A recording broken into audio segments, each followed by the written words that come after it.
शुक्ल पक्ष की नवमी तिथि, बैसाख महीना, पीला चंदन घिसकर उस चंदन को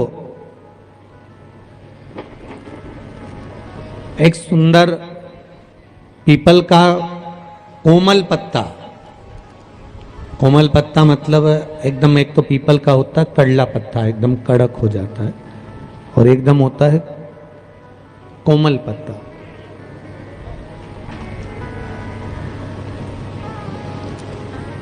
उस पीपल के कोमल पत्ते पर पीला चंदन घिसकर, जो वह चंदन होता है, उस चंदन को घिसकर उस चंदन को उस पत्ते पर रख ले। और महाराज उस पत्ते को मध्याह्न के समय पर, जैसे जब सुबह के समय पर सारी पूजन हो जाए, अर्चना हो जाए, भगवान शिव के मंदिरों में जल समर्पित हो जाए, उसके बाद में जब बाबा एकदम आनंद में विराजे हों, तब जहां शिवलिंग रखा होता है,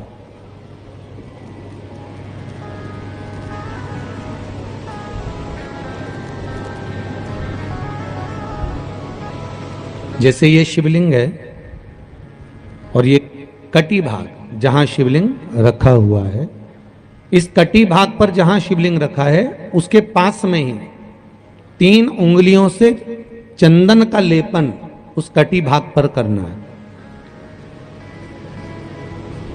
जो उंगलियां लगी रहेगी उसी को अशोक सुंदरी वाली जगह पर स्पर्श करना है, और अशोक सुंदरी वाली जगह पर स्पर्श कर कर कुछ देर तक चंदन लगे रहने देना है। उसके बाद में उस चंदन को वापस निकाल कर लेकर आना है। कटी भाग पर जो लगाया गया है उसको भी निकाल कर वापस लेकर आना है। फिर बाबा का स्नान नहीं कराना है, केवल चंदन लेकर आना है, उसी पीपल के पत्ते पर रखकर। एक डिब्बी में उस चंदन को आप रख लीजिए। कुछ दिन जिसकी नेत्र ज्योति कमजोर है, चश्मा लग रहा हो, श्रवण शक्ति कमजोर हो, सुनाई कम दे रहा हो, उसके कंठ से इस ठोडी तक उस चंदन का तिलक लगाना प्रारंभ कर दीजिए, और नेत्रों के नीचे थोड़ा सा वो चंदन लगाना प्रारंभ कर दीजिए।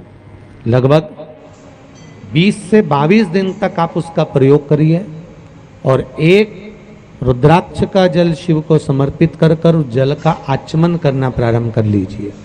लगभग 22 दिन लगेंगे।